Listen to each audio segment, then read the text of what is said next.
అమ్మవారు, అయ్యవారు అంటే మ్యాటర్ అండ్ స్పిరిట్. ఆ, ఆ మ్యాటర్ స్పిరిట్‌ని పొందడానికి ఎంత తాపత్రయపడుతుందో ఉమ్, కదా! ఉమ్, మనం అందరం అంతే అవును. కదా! మనం అందరం మ్యాటర్‌కి సంబంధించిన వాళ్ళమే. అవును. ఈ మ్యాటరు ఎంత ఆపేక్ష, ఆసక్తి ఆహ్, హ్మ్, తపించిపోతుందో ఉమ్, ఒక ప్రణయం ద్వారా మనకు తెలుస్తుంది. అది వసంత కాలంలో ఇంకా. అవును. ఎందుకని అమ్మవారు అయ్యవారిని ఇంప్రెస్ జేయడానికి ఉమ్, ఎట్లా ఉంటదండి ఈ కాలంలో వసంతకాలంలో వసంతంలో అన్ని ఆకులు పోతాయి. పోతాయి. స్ప్రింగ్‌లో అన్ని ఆకులు పోతాయి. కొత్త మొత్తం చెట్టంతా పూలు పూలు పూసేస్తుంది. పూస్తూ ఉంటాయి. ఏమిట్రా ఇట్ట పూస్తుంది? ఆలోచన రావద్దా మనకి? అవును. అంటే అన్నిటినీ విడిచిపెట్టి ఒక్క పూచిన పుష్పంలాగా నా హృదయం ఇంకా నిన్ను చేరాలనేటువంటి ఆకాంక్షతో ఉంది. అది ఏ వసంతం. ఈ వసంతాన్ని అన్నమయ్య చక్కగా పాడి పులకల మొలకల పున్నమ తోడని కూడే పులకల మొలకల పున్నమ తోడని కూడే అలివేణి నీపతితో ఆడవి వసంతము పులకల మొలకల పున్నమ తోడని కూడే అలివేణి నీపతితో ఆడవి వసంతము పులకల మొలకల పున్నమ తోడని కూడే మాటలు తీగెలు వారి మక్కువలు చిగిరించి మూటల కొద్దీ నవ్వులు మొగ్గలెత్తెను వాటపు జౌవనాలకు వసంతకాలము వచ్చి వాటపు జౌవనాలకు వసంతకాలము వచ్చి ఆటదానమోపతితో ఆడవి వసంతము వాటపు జౌవనాలకు వసంతకాలము వచ్చి ఆటదానమోపతితో ఆడవి వసంతము పులకల మొలకల పున్నమ తోడని కూడే అలివేణి నీపతితో ఆడవి వసంతము పులకల మొలకల పున్నమ తోడని కూడే పులకల మొలకల పున్నమ తోడని కూడే పులకల మొలకల పున్నమ తోడని కూడే అలివేణి నీపతితో ఆడవే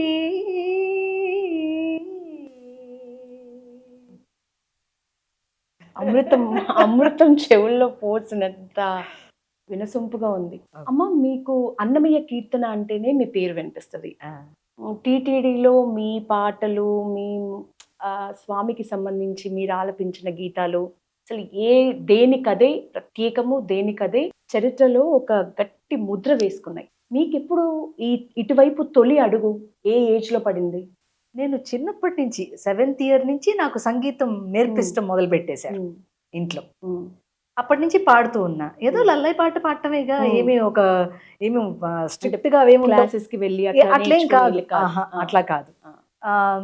నా స్కూలింగ్ నుంచి అంటే నేను 3-4 తరగతి చదువుతున్నప్పటి నుంచి ఆల్ ఇండియా రేడియోలో పాటలు పాడేదాన్ని. దాదాపుగా ఆల్ ఇండియా రేడియోలో ఒక 700 పైన పాటలు పాడుకుంటూ ఉండేదాన్ని. స్పెషల్గా పిలవటం, అలా రికార్డ్ చేయటం.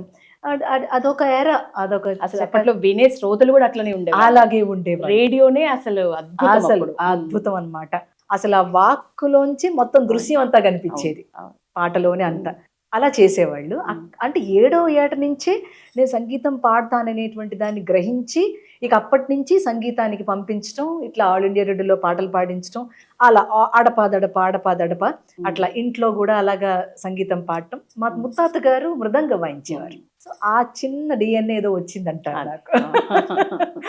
అలా మెల్లమెల్లగా సంగీతం మొత్తానికి నేర్చుకోవడం, దాంట్లో పీజీ చేయటం, తర్వాత అన్నమాచార్య సంకీర్తనని స్పెషలైజ్ చేయడం. నేనే కాదు, మీరు అన్నట్టుగా ఈ అన్నమాచార్య సంకీర్తన ద్వారా మాకు గుర్తింపు తప్ప మేము ఆ కీర్తన పాడితే అన్నమయ్యకు గుర్తింపు కాదు. అది తప్పు. ఎప్పుడు అలా మాట్లాడకూడదు. మనం ఎవరు మాట్లాడినా తప్పే.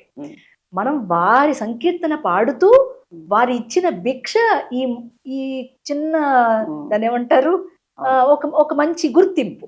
ఈ గుర్తింపుని మనం ఆయన కోసం మనం చేసిన ప్రాపగేషన్ అంటే తప్పు. చాలా మంది చేశారు. సో నేను సంకీర్తన కూడా నేను ట్యూన్ చేశానని ఎప్పుడు రాసుకోను. నేను ట్యూన్ చేసిన కీర్తన ఎప్పుడు నేను ట్యూన్ చేశానని రాయను. ఎందుకనంటే అసలు ఆ భావమే ఆయనది. ఆహా. ఇక ట్యూన్ ఎక్కడి నుంచి? మనం ఆయన ఎలా పాడాడో మనకు తెలియదు. ఆయన ఏ ఏ రాగంలో రాగం ఉంది కానీ అలా దానికి కావాల్సిన స్ట్రక్చర్ ఏం లేదు, మ్యూజికల్ స్ట్రక్చర్ ఏం లేదు. మనం దాన్ని మళ్ళీ ట్యూన్ చేసుకుంటున్నాం. కాబట్టి ఇప్పుడు అది నా ట్యూన్ అంటే ఎట్టా? నాకు అది ఎందుకో గురుదేవులు దాన్ని ఒప్పుకోరు. ఎందుకంటే పోతన గారు ఇచ్చినటువంటి ఒక పద్యం ఉందనుకోండి, అది పోతన పద్యం, నువ్వు ఏ ట్యూన్లో పాడితేనే పద్యం అయితే పోతనదే. ఇంకా పైగా అన్నమయ్య దానికి రాగం కూడా కట్టాడు, మనకు తెలియదు. దాన్ని ఏదో మనం ట్యూన్ చేసుకున్నాం. కాబట్టి ఆ కొంచెం విశాలమైన దృక్పథం మనకి కావాలి ఎప్పటికైనా సరే. కానీ అది చాలా తక్కువ అమ్మ. ఎందుకంటే ఎవరైనా మేము స్వరపరిచి గానం చేసిన అనేది తప్పకుండా వస్తుంది ఈ రోజుల్లో. అది రాకుండా ఉండేలాగా ఉంటే మనం ఈ సంకీర్తన పాడడంలో ఒక సార్థక్యం ఉంది. అట్లాగే సంగీతం కూడా దేనికో మనకు అర్థం కావాలి. మొట్టమొదట 3 విషయాలు ఉంటాయి తల్లి: శాస్త్రము, కళ, యోగం. శాస్త్రం అంటే ఏంటి? నువ్వు సంగీతంలో కావలసినట్టు కొన్ని మెలకువలు తెలుసుకోవటం. కళ అంటే ఏంటి?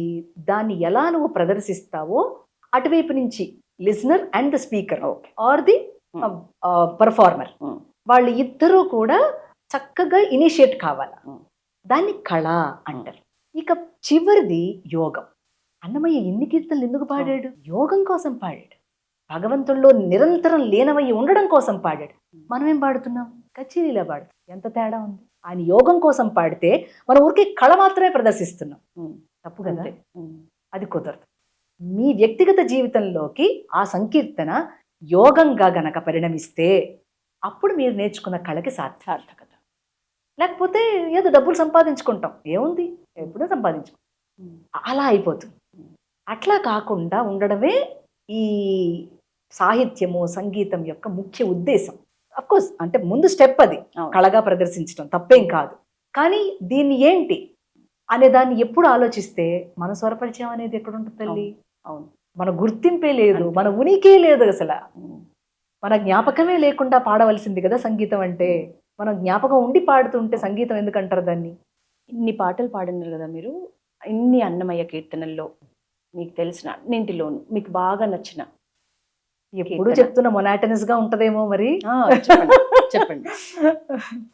మొదల శ్రీ వెంకటపతికి